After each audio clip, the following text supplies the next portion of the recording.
Good morning. आज आप लोग के लिए हम ऑप्टिक्स का पार्ट 3 लेकर रखा है ऑब्जेक्टिव का। चलिए स्टार्ट करते हैं।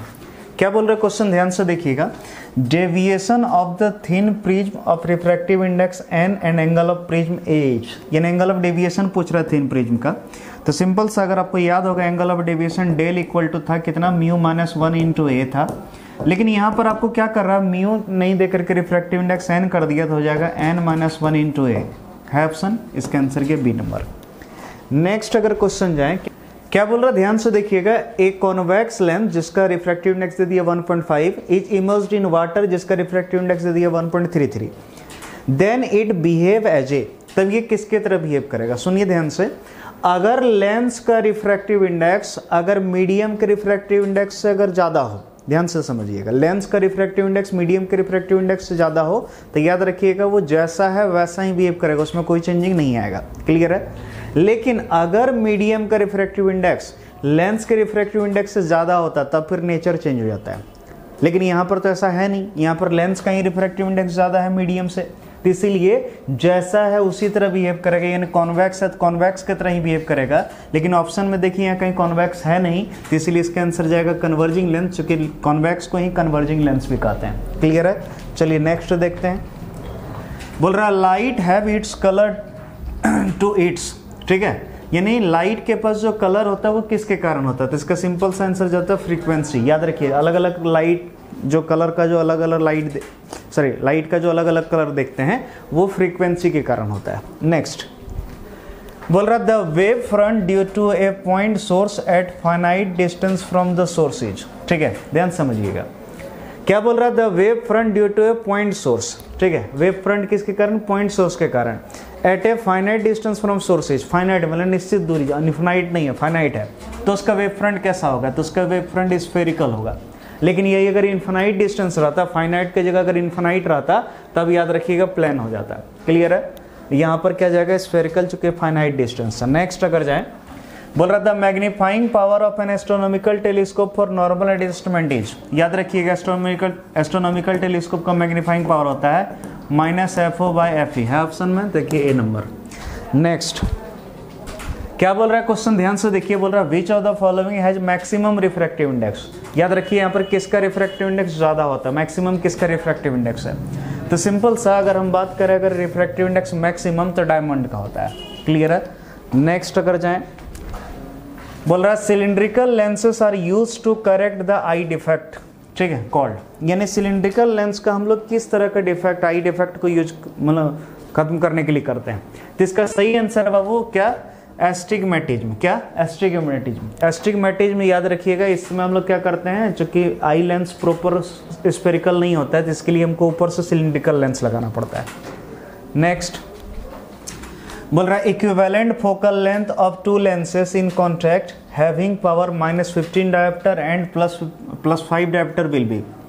बाबू क्या पूछ रहा है, इक्विवेलेंट फोकल लेंथ, पावर दे दिया है, तो सबसे पहले इक्विवेलेंट पावर निकालो। इक्विवेलेंट पावर निकालने के लिए तरीका था P1 + P2, ठीक है। तो इक्विवेलेंट पावर P1 कितना है, -15 डायोप्टर, और P2 कितना है, +5 डायोप्टर। अगर दोनों को सॉल्व करेंगे, जोड़ेंगे तो आ जाएगा -10 डायोप्टर। क्लियर है, ये आ गया। अब -10 डायोप्टर आ गया, देन हमको फोकल लेंथ पूछ रहा है, तो पढ़े होंगे power equal to 1/f, P equal to 1/f, तो F इक्वल टू क्या होगा 1/P, तो 1/P कितना -10, यानी सिंपल सा आ गया, ठीक है। यहाँ पर सब सेंटीमीटर में दिया है तो यहाँ पर ऑप्शन में 100/f रखना था यहाँ फार्मूला में, तो 100/10 यानी कट गया 10, यानी -10 सेंटीमीटर, देखिए है ऑप्शन। इसका आंसर गया बी नंबर। नेक्स्ट अगर देखें क्वेश्चन, क्या बोल रहा है, द इमेज फॉर्म्ड, ठीक है, यहाँ 2 बार छप गया है, the image formed by objective lens of compound microscope is, यानी कंपाउंड माइक्रोस्कोप का जो है उसका ऑब्जेक्टिव लेंस कैसा इमेज बनाता है। तो याद रखिएगा ऑब्जेक्टिव लेंस जो इमेज बनाता है वो एक तो रियल रहता है और साथ में मैग्नीफाइड रहता है। क्लियर है, रियल एंड मैग्नीफाइड, तो रियल एंड लार्ज भी चलेगा, ये होगा सी नंबर। क्लियर है। नेक्स्ट बोल रहा है एक convex lens is dipped in liquid, एक कॉन्वेक्स लेंस उसको कहाँ डाल दिए, पानी में, which refractive index is equal to refractive index of material of lens, यानी जिसका रिफ्रैक्टिव इंडेक्स किसके, मटेरियल का रिफ्रैक्टिव इंडेक्स के बराबर है। तो बोल रहा है its focal length will be, तो उसका फोकल लेंथ क्या होगा।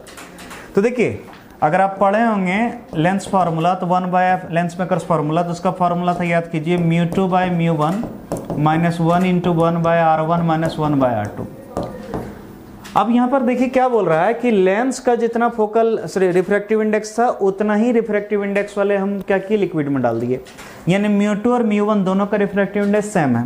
तो जरा समझिए ध्यान से, कोई भी बच्चा भी समझ जाएगा। अगर इसका रिफ्रैक्टिव इंडेक्स म्यू मान लिया और इसका भी म्यू मान लिए -1 इंटू 1/r1 माइनस 1/r2, तो हर बच्चा समझ रहा होगा 1/f इक्वल टू ये तो हो जाएगा म्यू से म्यू कट गया 1 1 माइनस 1 0 0 इंटू समथिंग 0, तो 1/f इक्वल टू 0। तो बोलिए f इक्वल टू क्या हो गया, इसको इधर ले गए तो 1/0 यानी इन्फिनिटी, यानी फोकल लेंथ हो जाता है इन्फिनिटी। सिंपल सा, देखिए क्या है ऑप्शन में, बिकम्स इन्फिनाइट, बी नंबर।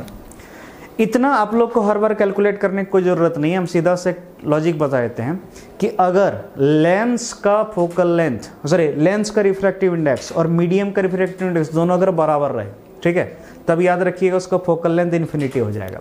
और अगर पावर का बात करें तो पावर 0 हो जाएगा, चूंकि इसका उल्टा करोगे 1/∞ 0 आना ही, क्लियर है। नेक्स्ट क्या बोल रहा है 61 नंबर क्वेश्चन, ध्यान से देखिएगा। बोल रहा है magnifying glass is to be used at fix object distance of 1 inch, clear है। एक मैग्नीफाइंग ग्लास का यूज कर रहे हैं, मैग्नीफाइंग ग्लास यानी कॉन्वेक्स लेंस, उसका यूज कर रहे हैं, और हम लोग ऑब्जेक्ट को देखने के लिए जिसको कितना डिस्टेंस पर फिक्स किया गया 1 इंच पर, यानी आपको ऑब्जेक्ट डिस्टेंस दे दिया, यू दे दिया गया। तो सबसे पहले लिख लीजिए यू कितना दिया है 1 इंच, क्लियर ले लिए।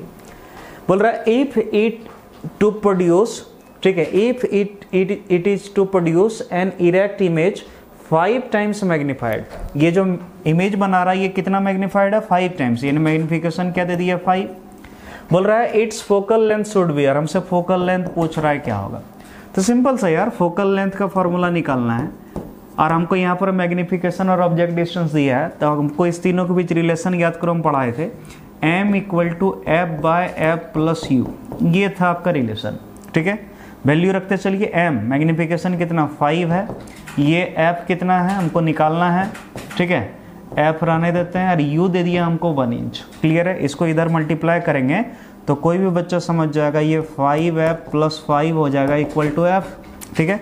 उसको उधर ले जाएंगे तो बोलिए 5 इधर रह गया, तो बोलिए f, ये प्लस है उधर जाके माइनस, तो f माइनस 5f, ठीक है, तो 5 इक्वल टू -4f, तो f इक्वल टू कितना 5/-4। अगर हम सॉल्व करें तो इसका आएगा -1.25, क्लियर है, 1.25 इंच, क्लियर है। देखिए यहाँ पर ऑप्शन में थोड़ा सा मिसप्रिंट हुआ है, यहाँ पर 1.5 नहीं, ठीक है, यहाँ पर होना चाहिए 1.25। हम देखें जिस बुक से क्वेश्चन लिए थे वहाँ पर यही था, तो ये करना है, इसका आंसर जाएगा सी, क्लियर है। नेक्स्ट अगर जाए, बोल रहा है to remove hypermetropia lens used, ठीक है। हाइपरमेट्रोपिया जिसको हम लोग कहते हैं लॉन्ग साइटेडनेस, ठीक है। लॉन्ग साइटेडनेस में क्या होता है, या हाइपरमेट्रोपिया क्या होता है, याद कीजिए, हम लोग डिस्टेंस जो फार ऑब्जेक्ट पॉइंट पर रहे, यानी दूर वाला जो रहे उसको देख पाते हैं, लेकिन जो नियर पॉइंट पर होता है उसको हम लोग देख नहीं पाते हैं, ठीक है। तो सोचिए हमको लेंस ऐसा चाहिए जो क्या करे, जो आपका ऑब्जेक्ट फार मतलब नियर पॉइंट पर भी रहे तो उसको, लेकिन वो फील करा दे किसमें, फार पॉइंट पर, दूर है। तो उसके लिए हमको किसका यूज करना होगा, कॉन्वेक्स लेंस का, ठीक है। तो इसका सही आंसर जाएगा कॉन्वेक्स लेंस। नेक्स्ट बोल रहा है which of the following phenomena takes place when a monochromatic light is incident on a prism, यानी देखिए ध्यान से हम मोनोक्रोमेटिक लाइट को इंसिडेंट कर रहे हैं। देखिए प्रिज्म में अगर व्हाइट लाइट को अगर इंसिडेंट करते हैं यहाँ पर व्हाइट लाइट, तो ये 7 कलर में टूट जाता है, यानी डिस्पर्सन होता है। लेकिन मोनोक्रोमेटिक लाइट यानी उसमें एक ही कलर है, तो वो टूटेगा नहीं, वो सिर्फ क्या होगा, डेविएट होगा। जा रहा था ऐसे तो ये ऐसे चल जाएगा, डेविएट होगा, ठीक है। तो बोलो यहाँ पर क्या दिखाई देगा, सिर्फ डेविएशन दिखाई देगा। नेक्स्ट बोल रहा यहाँ पर ऑप्टिकल है, ऑप्शनल छप गया है, optical fibre communication is based on which of the following phenomena, यानी ऑप्टिकल फाइबर में कौन सा फेनोमेना पर वर्क करता है, ठीक है। सिंपल सा total internal reflection, A number. Next अगर क्वेश्चन जाए, क्या बोल रहा है देखिए, the value of maximum amplitude produced due to interference of 2 waves given by y1 equal to 4 sine and यहाँ साइन ओमेगा टी होता है, ठीक है। And y2 equal to 3 cos omega t. ध्यान से देखिए, y1 दे दिया गया 4 sin ओमेगा टी और y2 दिया है कितना 3 cos ओमेगा टी, और हमसे पूछ रहा है मैक्सिमम एम्पलीट्यूड। ध्यान से देखिएगा, किसी भी जब वेव का इक्वेशन दिया रहता है तो ये और ये जो एम्पलीट्यूड है, ठीक है। जरा गौर से देखो, यहाँ पर ये साइन है और ये कॉस है, और साइन और कॉस के बीच एंगल 90 डिग्री होता है, तो इसका रिजल्टेंट अगर एम्पलीट्यूड निकालेंगे यानी मैक्सिमम जो आएगा तो वो 90 डिग्री होने के कारण आप पढ़े होंगे फॉर्मूला वेक्टर में a1 square plus a2 square, इतना ही लगेगा। तो a1 में एम्पलीट्यूड इसका कितना 4 का स्क्वायर और इसका कितना 3 का स्क्वायर, तो इसका आंसर सॉल्व करोगे 5 आएगा, है ऑप्शन, इसका आंसर गया बी नंबर। नेक्स्ट बोल रहे क्या, the phase difference phi is related to path difference delta x by, ठीक है। यानी फेज डिफरेंस और पाथ डिफरेंस किससे रिलेट करता है, ठीक है। तो याद कीजिए हम सिखाए थे, इसका जो होगा 2 pi by lambda into phi, ठीक है। यहाँ पर एस नहीं होगा, सिर्फ फाई होगा, क्लियर है। तो इसका आंसर जाएगा डी नंबर। नेक्स्ट अगर जाएंगे, बोल रहा है क्या, the resolving power of human eyes, resolving power human आई का कितना होता है, तो याद रखिए 1 मिनट होता है, कितना होता है 1 मिनट। नेक्स्ट बोल रहा है क्या, a short sighted person uses for clear vision, एक शॉर्ट साइटेड पर्सन है, शॉर्ट साइटेड मतलब जिसको शॉर्ट साइटेडनेस है, यानी वो नज़दीक का तो देख पा रहा है लेकिन दूर का देख नहीं पा रहा, तो उसके लिए क्या यूज करेगा, तो उसके लिए वो यूज करेगा क्या, कॉनकेव लेंस, क्लियर है। ये तो सिंपल 10 वाला भी है लेकिन आपको तो पढ़ा ही होंगे। देखिए क्या बोल रहा है, the critical angle for light passing from glass to air is minimum for, ठीक है। यानी क्रिटिकल एंगल किसके लिए मिनिमम होगा, यहाँ पर अलग अलग कलर दिया है, क्रिटिकल एंगल किसके लिए मिनिमम होगा, इतना तो जरूर पढ़े होंगे, sine C equal to 1 by mu. यानी हम बात कर सकते हैं क्रिटिकल एंगल जो होता है इनवर्सली प्रोपोर्शनल टू किसके होता है, रिफ्रैक्टिव इंडेक्स। और आप ये भी पढ़े होंगे कि जो रिफ्रैक्टिव इंडेक्स होता है वो इनवर्सली प्रोपोर्शनल होता है वेवलेंथ के, ठीक है। तो देयरफॉर हम इसको ये भी लिख सकते हैं, सी इज इनवर्सली प्रोपोर्शनल होता है रिफ्रैक्टिव इंडेक्स, ठीक है। तो आप जरा समझिए ध्यान से, 1 बाय, इसके जगह हम 1 बाय लेमडा रख सकते हैं, तो लेमडा अगर ऊपर चल जाएगा तो हम क्या समझेंगे, C is directly proportional to lambda. यानी जिसका वेवलेंथ होगा ज़्यादा उसका क्रिटिकल एंगल भी हो ज़्यादा, और जिसका वेवलेंथ कम उसका क्रिटिकल एंगल कम, सीधा सा यहाँ से एक रिलेशन समझ जाओ। अब जरा समझिए ध्यान से, हमसे पूछ रहा है कि किसके लिए मिनिमम होगा, क्रिटिकल एंगल जो है किसके लिए मिनिमम होगा, तो मिनिमम उसी के लिए होगा जिसका लेमडा भी मिनिमम होगा, यानी वेवलेंथ सबसे छोटा होगा, और वेवलेंथ सबसे छोटा होता है वॉयलेट लाइट का, सबसे बड़ा होता है रेड का, इतना तो पता ही होगा, तो इसका आंसर जाएगा वॉयलेट कलर। नेक्स्ट बोल रहा the angle of minimum deviation for a thin prism of refractive index mu is, ये तो फर्स्ट क्वेश्चन आज का जो था वही था, ठीक है, म्यू -1 इंटू ए। नेक्स्ट बोल रहा transverse nature of light is shown by, transverse nature light का जो ट्रांसवर्स नेचर वो किससे हम लोग मतलब प्रूव होता है, तो इसका आंसर है पोलराइजेशन। याद रखिए पोलराइजेशन प्रूव करता है ट्रांसवर्स नेचर को। देखिए क्या बोल रहा है, ए फोकल लेंथ ऑफ लेंस इसका दे दिया गया है refractive index 1.5 is in air is 20 centimetre, ठीक है, उसका एयर में कितना है 20 centimetre. It's focal length in medium of refractive index 1.5 is, जरा गौर से देखो, यहाँ लेंस का रिफ्रैक्टिव इंडेक्स और मीडियम का रिफ्रैक्टिव इंडेक्स सेम है, और जब सेम रहे तो हम फोकल लेंथ बताए थे, फोकल लेंथ इसका क्या हो जाएगा इन्फिनिटी, क्लियर है, डी नंबर। नेक्स्ट बोल रहा था final image in astronomical telescope is, astronomical telescope को फाइनल इमेज कैसा होता है, सिंपल सा वर्चुअल होता है, इन्वर्टेड होता है और मैग्नीफाइड होता है, तो वर्चुअल एंड इन्वर्टेड ये जाएगा सी नंबर। नेक्स्ट अगर देखें, बोल रहा when A ray of light इंटर्स in a glass slab it's wavelength, सोचो जरा सा, एक लाइट किधर जा रहा है ग्लास स्लैब में, तो ग्लास स्लैब में यानी कहाँ से, एयर से चला होगा ग्लास स्लैब में गया, यानी रेयर से डेंसर में गया, ठीक है। अब इमेजिन करो रेयर से डेंसर में गया तो स्पीड भी घटेगा और वेवलेंथ भी घटेगा, तो इसका आंसर है डिक्रीज, ए नंबर। नेक्स्ट बोल रहा the optical fibre works on the principle of total internal reflection, clear है।